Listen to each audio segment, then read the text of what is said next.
and you look at it, and sometimes it's in both front feet, sometimes only one front foot. They have this mitt, and that matches Michigan and Mitt Romney. I was just thinking that. So there is an attachment between cats and people, and it's because cats were one of the first domesticated animals. So their DNA, their gray matter in their spine would carry much of the same experiences as people, because many of them lived with people. And over time, the social engineering of the time disappeared, and the cats, and in my case, I started off with 2 cats, and one has short hair and one had longer hair. One was a calico-type color, kind of orange and black, Halloween colors type of thing, and the other one was white and black. And now on the farm, I have short-haired cats, long-haired cats, white cats, orange cats, calico cats. All of the genetic possibilities are there. Some of them want to stay outside. Some of them want to come inside. And I let a few of the kittens in the late fall because it was getting cold and they weren't old enough to handle it. So as soon as March comes, they all go outside because I'm allergic to cats. Wow. I have to put up with it for the purpose of the study. But that's crazy. Like you about the hermaphrodite, like women, like. Well, think of a worm. If you're a worm and your space is Earth, how do you find a partner? You can't, so you start reproducing yourself. Exactly. Asexual. Yeah. And the same thing applies to the first humans. If the 2 of them had lived together, and I suggest to you that Homo habilis and Neanderthaler were twins, neither one of them would have had the social engineering they did, and neither one of them would have had the recessive genes they did. So the world would be totally different. They would have been able to have intercourse right from the beginning, such as in the story of Lot and his 2 daughters after the destruction of Sodom and Gomorrah is in the Bible. The 2 daughters claimed they got the old man drunk, and that's how they made children again from that point on. My view of Sodom and Gomorrah is that Sodom was the story in the Middle East.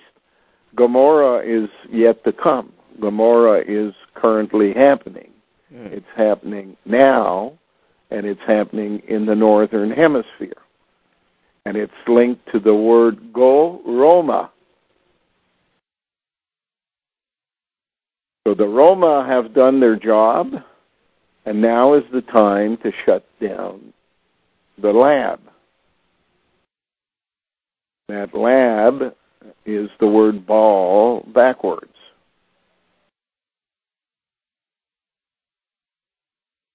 So with ball shutting down the lab, which is Bell,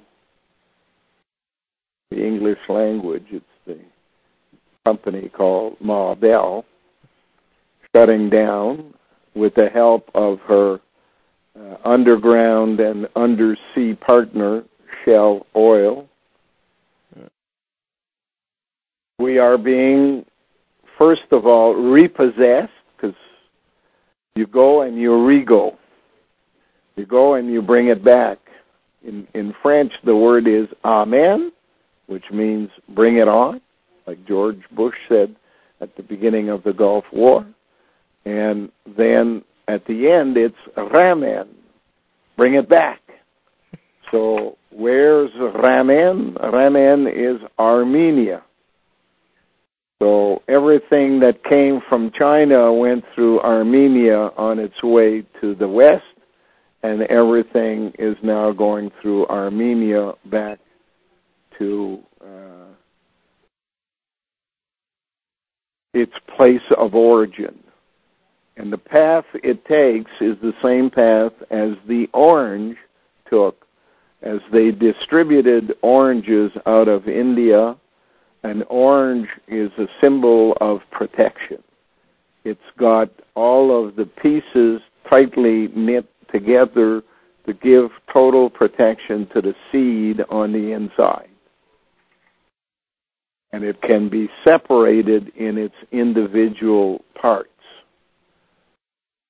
Both a grapefruit and an orange can be symbols, one large and one smaller. And what the Japanese role is miniaturization. So that's why at Christmas time they sell these little oranges, because the job of Japanese, which is illustrated by the bonsai trees they make, is basically their role in all of this. Male existed since 80,000 BC. Female existed at least since 115,000 BC. Neanderthaler existed on the side. Now all three have to be assembled as one, and the part about male-female is fairly easy to understand, but the Neanderthaler is, how do you shrink it down a Neanderthaler and insert him into the body? Well, you miniaturize what you have, and you stick him inside the neck, the narrowing between the spine and the brain, and you call him medulla, after Medusa. The medulla then sits on the shoulders going piggyback and makes the decisions for all things that the brain and the spine are in conflict with. The conflict being the information in the spine is stuff from the past. The information from the brain is current. If they can communicate together, they make proper decisions. But now you have a miniature Neanderthaler stuck in the neck so that it basically can pull the reins of the muses, the thalamuse, and so, like, they can, from down there, like, they can, because they said that we all have genetic engineering. I mean, they don't make little people, you know. What they make is the structure that is required based on their view of the world must be the will of the slave. So they assemble that and put it in the egg, and when it develops, it basically develops as that structure that controls two things, the nervous system and the chemistry. So electricity and chemistry in the body are what make things happen. So why, if they did this, like, through genetic engineering, why would they go through all this trouble of, you know, propaganda and all this mind control if they already... Because they couldn't achieve their goals if people had known what they were doing from the beginning. People would have rebelled. You got to remember, they start as if you take a rock and you throw it into the water and it hits the surface of the pond. And from there, circles in ever-expanding areas happen. And that's basically what they had to do. They weren't big enough to fight the people on the land. I heard they're actually stronger, too, physically stronger, from what the documentaries, cause it seems like there's a lot of, like... It's just the opposite. They were weak physically. Wow. They were not agile physically, but they were mentally superior in one thing, in each one of them, different. So are they, like, somehow connected with each other? Yeah, that's what they did. That was their original genius. Hey, if we're stuck and we can't get around, and we have this genius in each one of us, one for music, one for philosophy, one for mathematics, one for, every carpenters, whatever. 144,000 bits of genius are acting independently. What do? It's a computer. It's like a... You build a structure which is comparable to the structure in a car called a distributor cap, except it's not a distributor cap, it's a receiver cap, because they'd be downloading from themselves rather than receiving information in order to build a computer, a central computer from their savant brain parts. And that's what they did. What do you mean, like they genetically engineered themselves, you say? Yeah, they connected their brain to this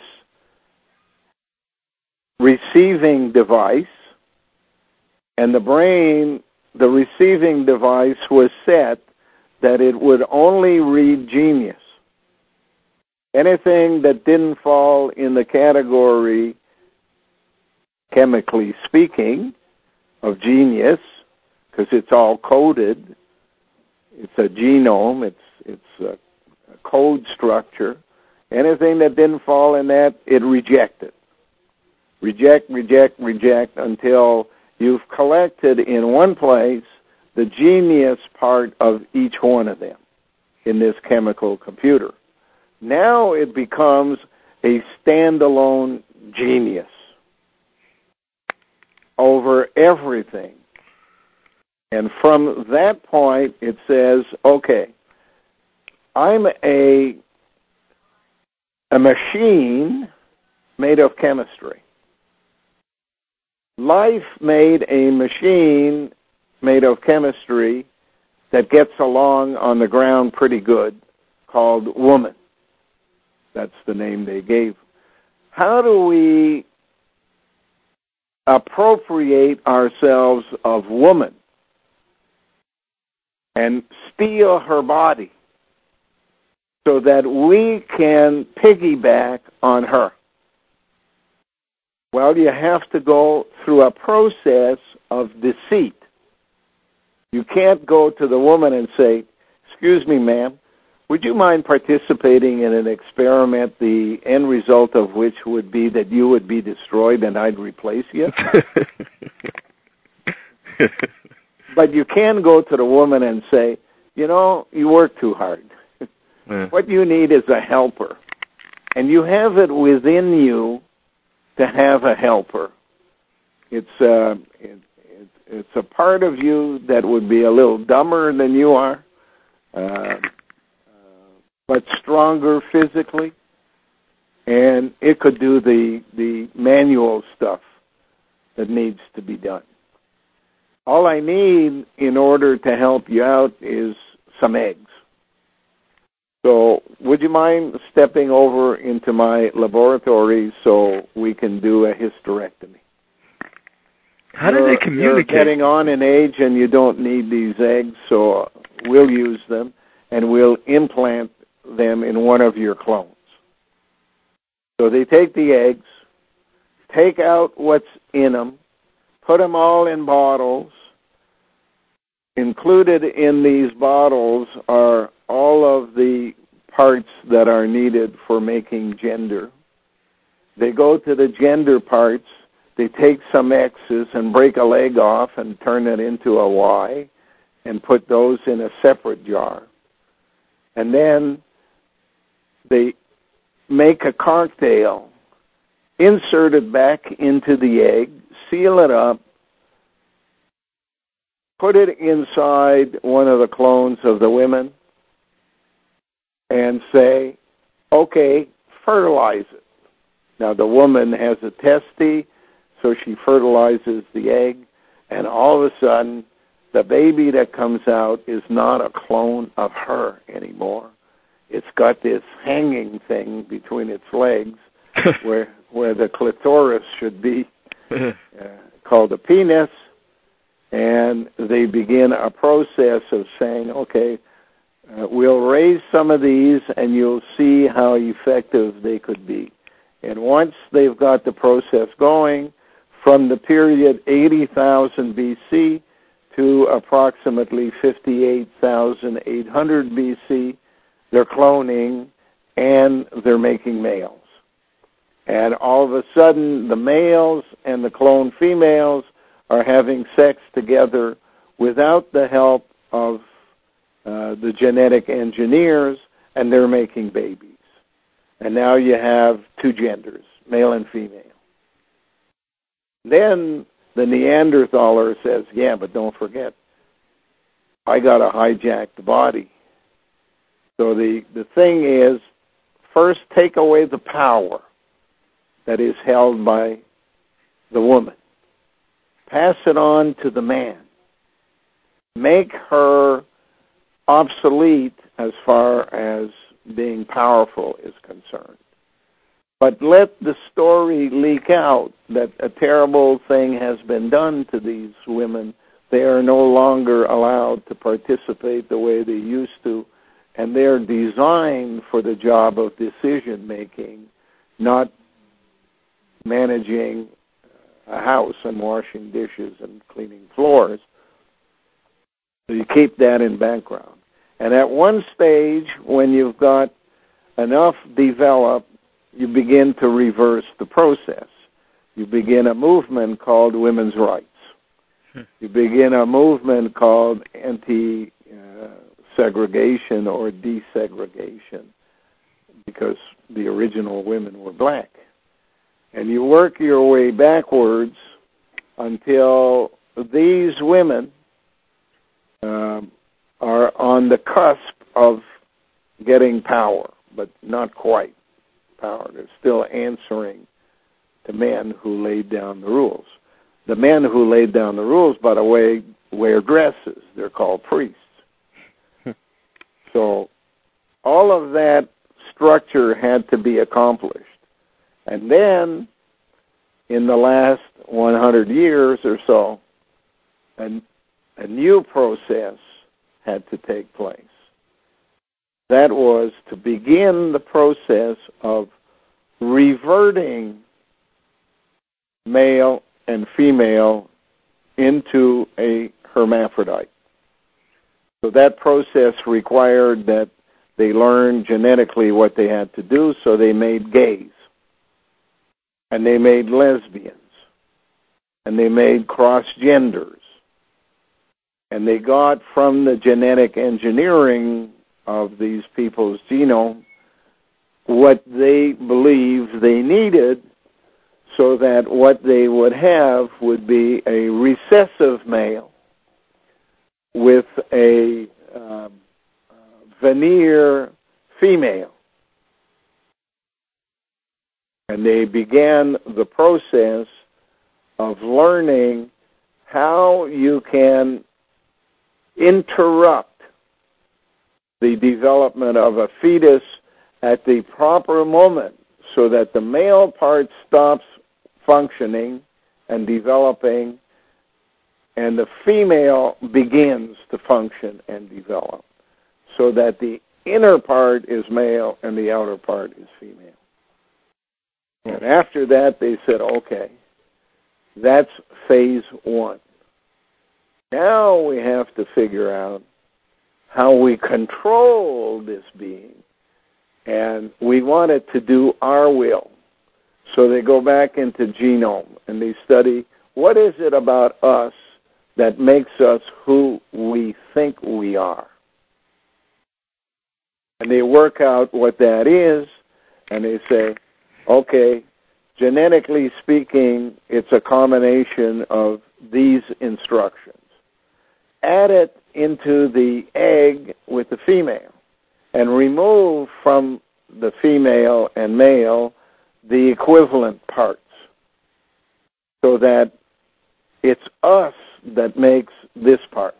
And the part they wanted to make was the electric and chemical systems of the body that makes it automatically respond to things, causes the heart to beat, causes the legs to move, causes the thinking to go down a certain path based upon how they feel, intuitively speaking, and through reason, how they feel.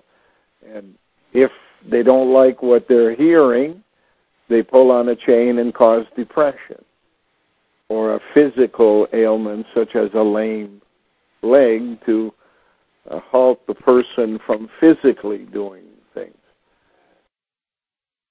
Now, in the 16 to 1800 period, after the technology was transferred over to the West, they got the Japanese to miniaturize all of this stuff, genetically speaking, and insert it into the next eggs they began to make in 1717. And each attempt they made taught them lessons, so that Japan was controlled right to the 1800s while this process was going on, and then they reopened up to the world.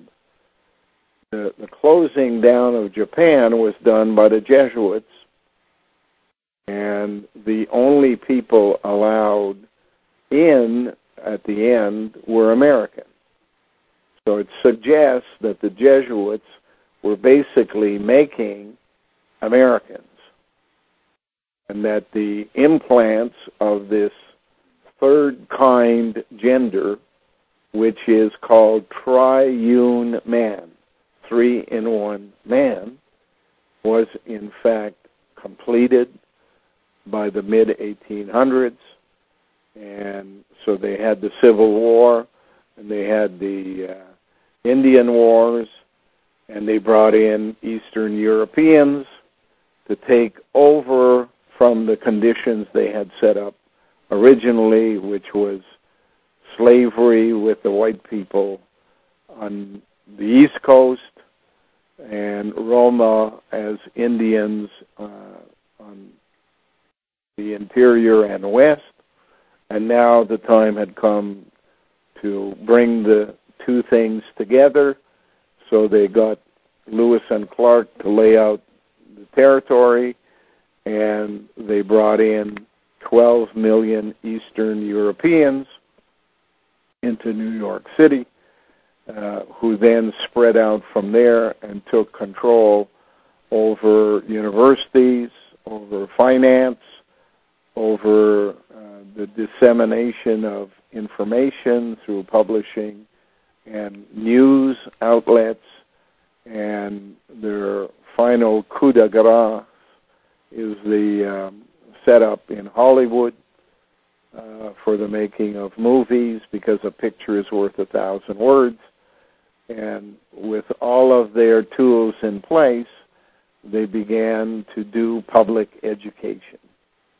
Public education with a purpose. Yeah. A purpose-driven life is what we're all about. Unfortunately, it's not our purpose. Yeah. It's the Neanderthalers' purpose that we're all about. So it really is like a big computer system in a sense. Yeah, we're a matrix. Yeah. So people like me, I'm just like a side effect, right? Well, your ancestors are obviously out of Africa, and there had to be a transit point along the way, and Haiti is one of the transit points. Some went further into the U.S. Others stayed in Haiti to be part of the support structure. If you look at a map of the Caribbean and area around the Caribbean, all of it put together using a different color for the ocean, light blue, makes an owl. That's suggestive that the control mechanisms are within those islands, and I would suggest Cuba being the main one. Isle of Youth over on the side is probably the contact point, and all of the other islands are basically extensions of that. Rich people go to some islands and not to others. That would suggest that from there they can have contact with the Neanderthalers. And then you have the same kind of activity when you go west. If you look at the shape of the Rocky Mountains closely on a map from Washington State down to California, it's like an owl. Bohemian Grove is part of that story. The owl on the dollar bill. But the word owl is basically not written properly. It's low, right? Low. The low story. Yeah. Oh, man. And it's from there they got the word wall. Ball. And ball is it's the love of money. Yep, yeah, because that's why you go to court, you pay ball. Yeah. Golden calf. Yeah. And a hedgehog, which is what they're like. They kind of hang around the edges of everything and hog things. If you scare a hedgehog, it basically curls up into a ball, and you can't see where the head is. It's something like a porcupine and other animals like that. It's interesting to me, like how they can have, like esoteric meanings, like on one level, and that's like really amazing enough, like deeper. That's what Saint Bernard said. If you want to learn about what's really going on in the world, don't waste your time reading books. Look at nature and the animal world. That's where they took all the information from. Yeah, and that's why in the temples they say, know thyself. Yeah. Know thyself. Wow, man. So maybe I should just like... We are all robots today. We're all robots. The question is, how many of us are able to circumvent the control mechanisms? And I put it to you, it's easier in men than it is in women, because the focus has not been on men. Men are basically a byproduct of women anyways. The focus has been on the destruction of women and turning them into people who focus on only two things. They need to have a sense of who they used to be by basically controlling a household. If they can't control a clan, maybe they can control a household. And that household must be secure. So security and control are the dominating factors in women. Men, on the other hand, sex and a sandwich. As long as they don't have to find a person to go to bed with because it's at the house, and their meals are prepared, that's basically what they care about. deep down inside. That's the majority of men. Now, every rule has exceptions. Uh-huh. And that's the branch that leaves the tree and doesn't fit in the shape of the tree. The percentage of that, I suggest, is less than 1% of the total when it comes to people who can continue to think for themselves. Because all of the rules set up through social engineering tell us that you shouldn't be doing that. It's not going to be helpful to sex or a sandwich, and it's not going to be helpful if you're a female to security and sovereignty. So people just don't do it. But the exception to the rule, and you may just be one of them, you're not allowing them to use you, and you do what you do because you want to learn, then you would be an exception to the rule. How we explain that exception, how it comes about, is basically difficult to figure out.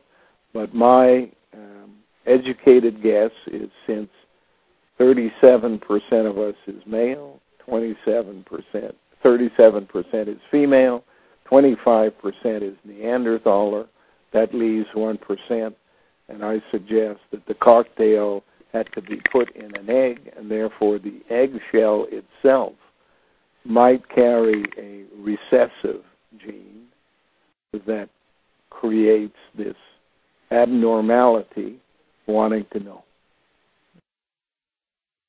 Well, with you, like, I guess that's what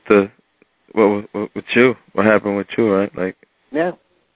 Cause what made you first like realize, like, was it something that happened and that you saw something when you were in your childhood? Well, for me, it was a regular activity that I was drawn to and assisted in participating in a new activity, and then violently almost extracted from that environment and put into a new activity which I would consider to be superior to the one I left.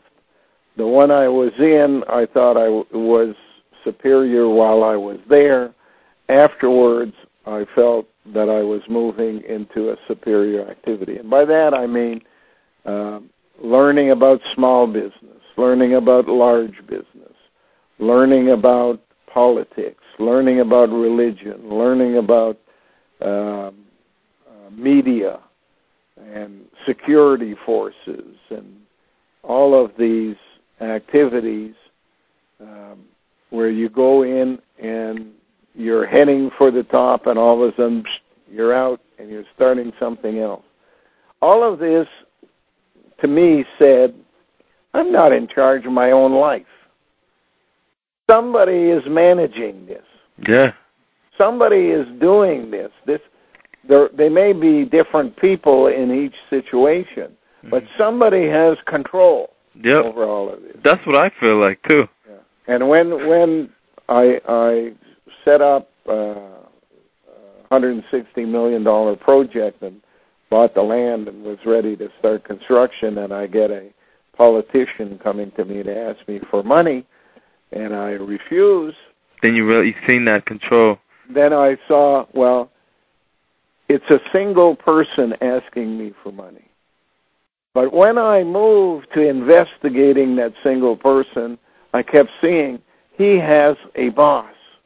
His boss is a political party. They have a boss. Their boss is corporations. They have a boss. Their boss is where most of the money is, religion. They have a boss. Their boss is media, because media is the only one that benefits from all of these things. Mm-hmm. And then I found the code. And the code basically gave me the story of genetic engineering and how you take control over a person or a nation, how you manufacture a tax base from which you can benefit by toll gating on everybody involved in it. And I said, well, this wouldn't happen unless there was people with a secret.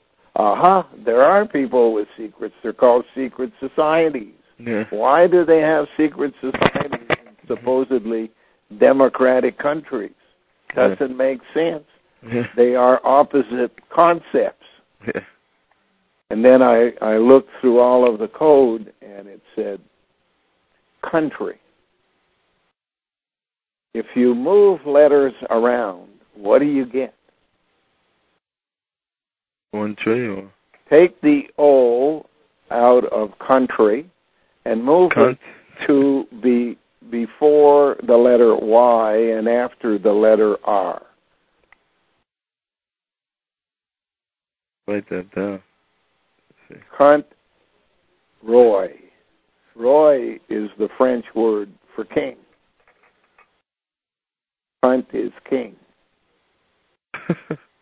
Arranged marriages explains how they use it. Marriage itself explains how they use it broadly. Why marriage? Wasn't a clan a better idea than a family?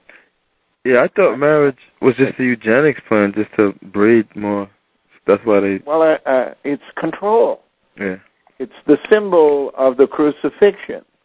You take a foot from one and a foot from the other, and you put a nail in the middle. And that means both of them can't be themselves.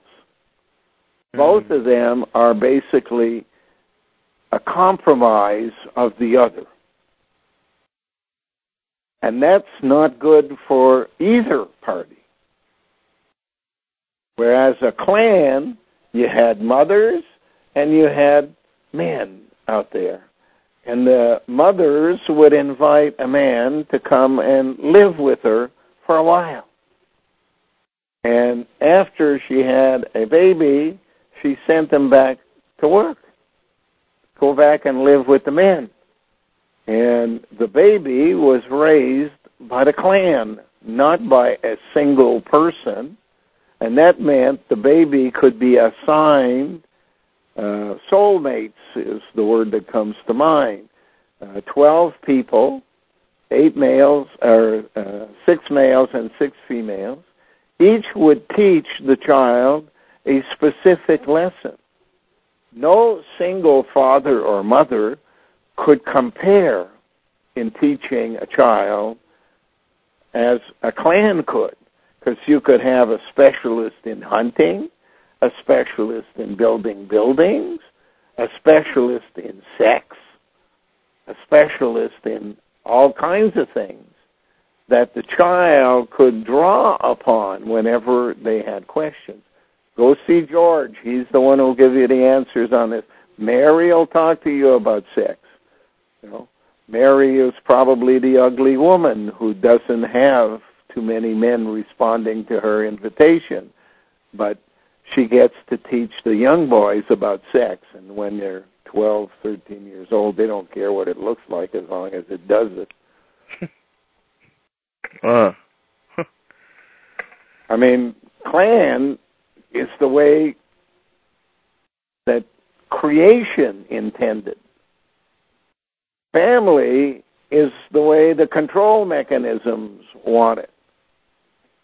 In the same way with nation, you have people who say, this line on this piece of geography says that I should be prepared to die for it. Excuse me? Yeah. That's the patriotism, man. Who are you dying for? Yeah. You're dying for the tax collectors. Mm-hmm. But they don't see it like that. Like you said, like most people, you know, they go through a lot. They think they have like full control over just because they It seems like they choose to go to work and choose to pay their taxes. Yeah, they're robots. And that's what brings compassion from people like me. How can you feel badly towards a robot? Are they to blame for the idiotic things they do? Who is to blame? Is it the manufacturer of the robot that's to blame? Yeah. Is it the programmer of the robot that's to blame? Is it the preventative maintenance people who are to blame for what a robot does? Yeah. I mean, certainly you can't blame the robot. It's just following instructions. That's what the story of Jesus was in Luke chapter 2, verses 40 to 49, where Mary and Joseph are on their way back to Bethlehem. They realize Jesus is not around. And they double back and go back to Jerusalem only to find him in a synagogue, in a temple, teaching the rabbis who are all listening attentively. And Mary says to him, "Don't you know we would worry?" And he said, "No. Don't you know that I must be about my Father's business?" That basically is telling him, Joseph, you're standing there. You're not my father. You may be married to this Mary, who was the surrogate mother who carried an egg to term. But the genetic engineer that prepared this egg is my father. And he's given me instructions that I got to go about doing this work, which is teaching rabbis, or teaching teachers, because the word rabbi basically means teacher. So I teach teachers, is what Jesus was saying, on behalf of my genetic engineering father. So he's saying, I'm a robot, just like you and everybody else in the world, except this is my task. Well, I decided that I wasn't going to be the creator's robot. Yeah. If I'm going to be a robot, I want to be creation's robot. Creation made creator along with everything else. Creator can't take any credit for genetic engineering. He didn't make up the genetic engineering code. He just read it and used it. And he used it for self-serving purposes. Adore me. Fuck you. But that's a part of, like, humanity. That's an ugly part, like the ego and yeah. You put a cop inside of us that won't allow us to do what we want to do. And it's called ego. And it's 3 letters from the word rego. Yeah. So you put a super ego in there. Mm-hmm. And what we talk to people with when we don't know anything is our super ego. Because the cop in there won't let us be known. And us is our id. Or in other words, our ID. Who we really are is an ID. Intelligent design. Identification. An idea. Idea of creation. In any event, it's time for me to go prepare my tomorrow's work. Had meeting with our security people today. They tell me that there are people in the neighborhood who need to be watched, who may not have my survival in mind. Oh, man. So I've got to see what I can do or what's missing in our security plans around here. That's the thing I want. That's the thing. Like, I'm kind of like nervous about, like, you know, like I do want to tell like some people about you, but I don't. I'm kind of scared because I'm scared it's like I might endanger you at the same time. Well, I'm past the normal, shoot them in the head place because I talk too much. I told too many people what I know. Yeah. And therefore, they can't stop a secret from going out when 16,000 people came to my website in a day. So their duty, I guess, at this stage of the game is to cause me problems with neighbors and with the community.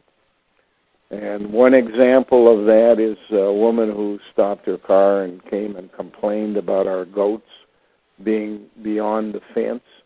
And then the next morning, City Hall sends a letter saying that I can be fined if a goat goes beyond my fence. Goat, chicken, horse, mule, whatever. They can snatch it and dispose of the animal, and they can fine me. So since I only live on a old age pension, they are trying to limit my ability to do my study. On the other hand, the media, who have tried ignoring me, basically found that I circumvented what they did at every step of the way, and still continued to get information out to a broad enough public that people like you and others got to know.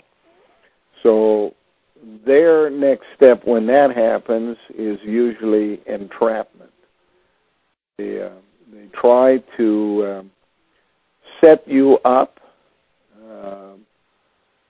One of the ways they try to set me up is having their own people order Kealey papers and then tracing where the money goes to make sure that I'm not benefiting personally from the sale of papers or seminars or whatever.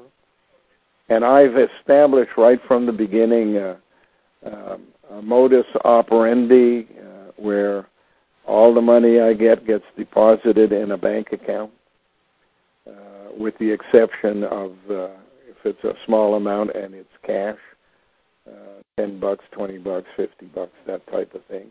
Everything else gets deposited in a bank account, and they can track it.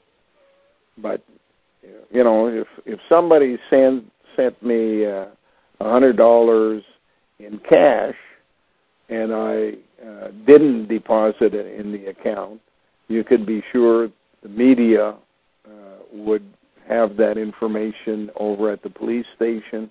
The police station would act on the instructions, and charges would be laid against me, and they would try to destroy my reputation among the public by making out that I'm benefiting financially. Well, the people should come and see the environment in which I live, called minimalist. And I've been living in a minimalist environment for the last 20-some years, even though before then my accountant told me I was a millionaire. So basically, I was raised in a lower middle class family, but never wanted for anything. As I grew up, I made money. But I set that aside 1987. Refused to work for income. The fact that I had arthritis allowed me to collect a small pension about 10 years ago. And the fact that I became 65 allowed that small pension to be increased a little bit because I'm old. And those two activities together allow me to survive. And when survive is operating, it means I can learn from the surroundings I created around me, and I can send that information out to others via whatever is the cheapest means at the time. At the beginning, my experience allowed me to be a printer publisher. Did that since that was my training in school. Now, the net allowed me mass distribution, and went through the process of setting up 3 different websites. Each time, the system found a way to block it through their corrupt activities, and now I'm basically down to using direct email instead of direct mail. Mm-hmm. And I'm not doing this for other people. I'm doing it for me. I came to learn and teach what I learned, and I've been successful at doing that. I expected I would be dead before now, so I'm on gravy time. Anything they do to me will not stop me, because they will only kill this body. Since I was manufactured in a lab from DNA, I can be made again. And I would be made again. And I have been made again. Therefore, I don't have any fear based on dying. That to me is irrelevant. I just hope that we can get enough information out soon enough that we can affect what is the planned outcome. If I succeed in doing that, that would be great. If creation decides they need the experience of having mass destruction on the planet of humans, as they had with mammoths and dinosaurs, that's what will happen. I will be there one way or another, because I will remember with creation when I leave here, and my job is never over. I come back regularly. Have done that, I believe, since at least 40,000 BC, with the making of the original Cro-Magnon, and maybe I go back further, although I'm not certain myself of that yet. Is there a way I can find out how far I go back? I beg your pardon? Is there a way I can find out how far I go back? Yeah, you basically have to go through the process of increasing your intuition. Brain seems to function normally, and therefore intuition is what's needed, and the part that is easiest to achieve is what is described in the Bible under the topic called Samson and Delilah. That in order to weaken Samson, Delilah cut his hair. So don't cut your hair. And once your hair grows beyond your neck, because hairs are sensors. They will pick up your ancient knowledge. And at one stage of the game, you'll put all the pieces together. So you see the difference between when you had long hair and when you had... Absolutely. I never had long hair. Yeah, I've seen your old picture. Not in my world. Long hair was considered, not unbusinesslike, unprofessional. And they have a reason for it. They don't want you to know. Mm-hmm. Yeah. And I see that, like, and they're also all like the old, like Neanderthalers and Cro-Magnon, they all had long hair. Yeah. The original native people that were marooned all over the world, they all had long hair. And then they make them do things to it, like shave the sides, like the mohawk or... Yeah. Just make a ponytail. The minute you tie them together and don't let them hang, they kind of interfere one with each other. It's like too much of a charge going through the same place. Mm-hmm.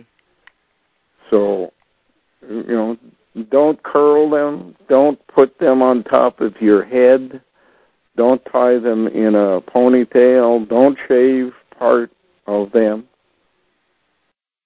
The only part I shave is I don't allow my beard to just grow. I don't want to look like a Taliban.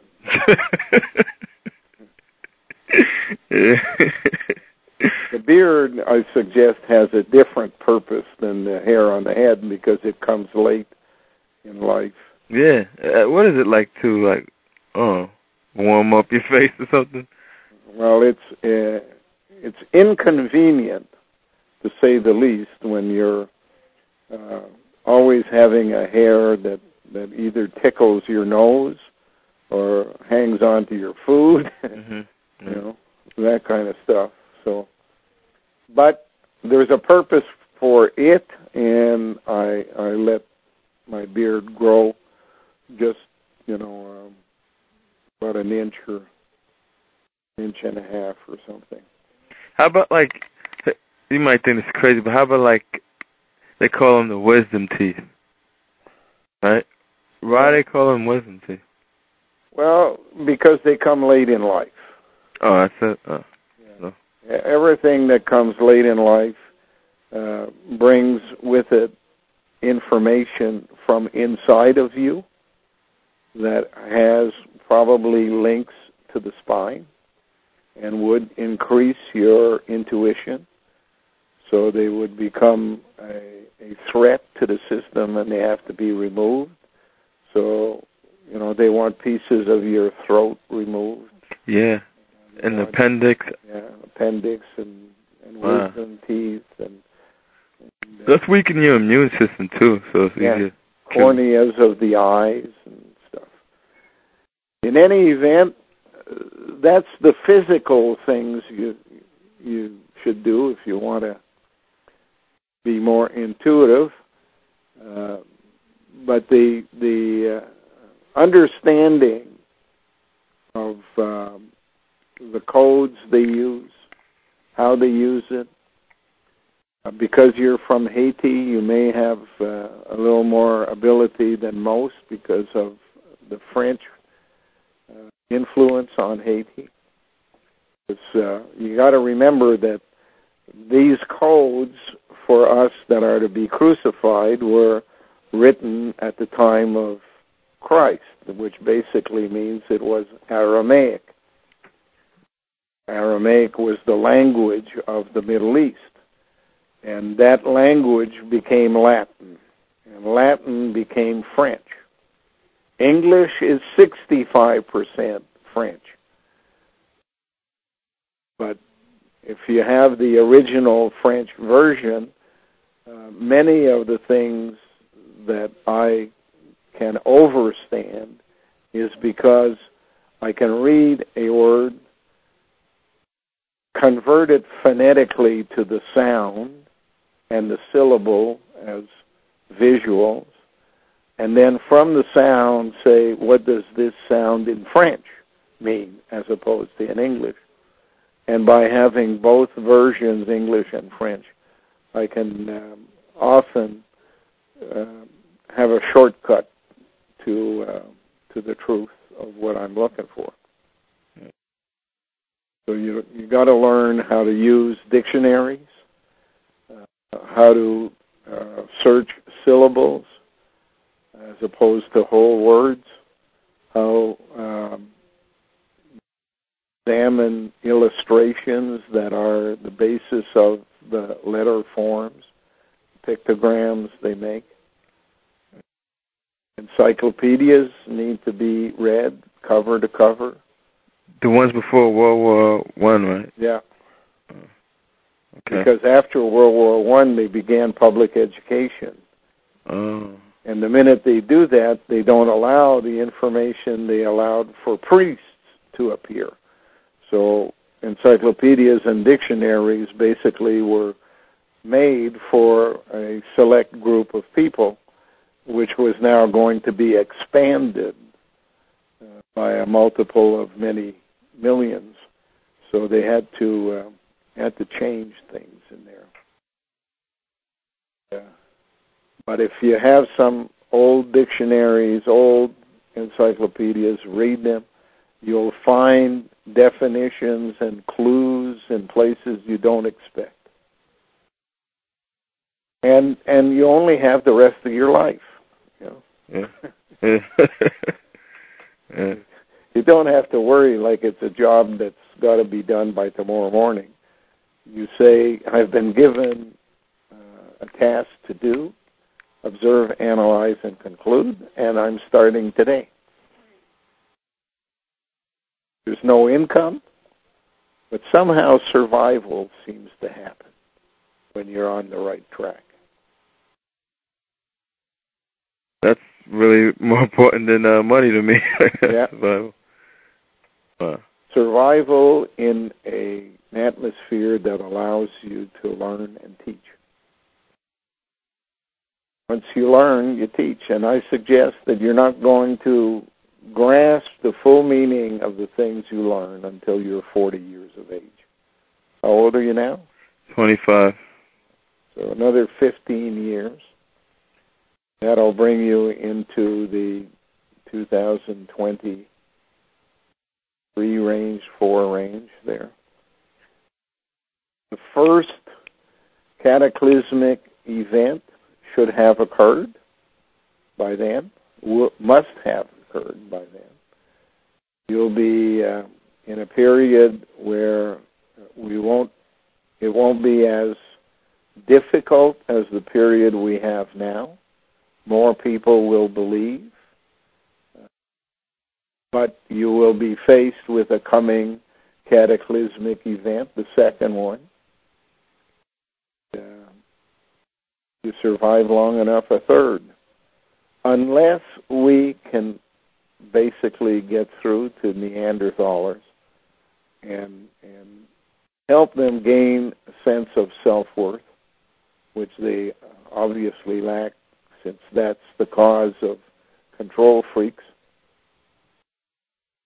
And then maybe we don't need a second crisis or a third crisis and destruction of billions of people. If it's to happen because creation believes it should happen, there's nothing we can do to stop it. So learning is the most important thing. Experiencing experiences that can then be brought back to creation is the purpose. The more experiences you gain, the better off you are. And at one stage of the game, your DNA will be collected. It will either be collected by someone who believes you deserve to live in eternity, or it will be collected by someone who says, on its own, this ain't worth much, so throw it back into the kettle, mix it all with the others that ain't worth much, and see what lava brings up the next time. Maybe the recombination will be better. Those are basically the two options. There is a third option. DNA gets kidnapped. Your robotic activities are reinforced, and you're put out as a dyer for the sun, what they call soldiers, Sol dyers. They die for the soul, for the Sol, the sun. And the sun they're talking about is a period in time that will begin in 7500 AD, 4,491 years from now. And it's called Alder Amin. La Red Men. La Red Amen. Amen basically means 2 in 1 with a bar that holds it all together, which is the Neanderthaler. Amen. That's why they make people say that at the end of every religious service and prayer. What they're preaching is a third kind gender. Without knowing it. Well, I used to think it was praying to the sun god, Amin Ra. Well, it is a sun. It is a sun. It's just not the one we have now. Maybe the one that's having an influence on us, causing global warming or climate change, whatever you want to call it. It could very well be what makes the orbit of the Earth an egg instead of a circle.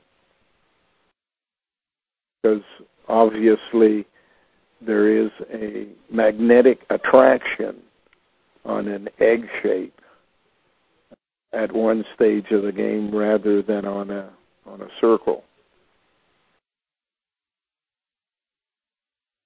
We'll know soon enough. You're not told when you're in the in-between stage, you're not allowed to bring back any of the real memories from your past lives, but you are allowed to learn about it while you're in this life. So that's what I'm doing. Well, thanks, Glenn. Have a good night. We'll talk to you again. All right. Bye for now.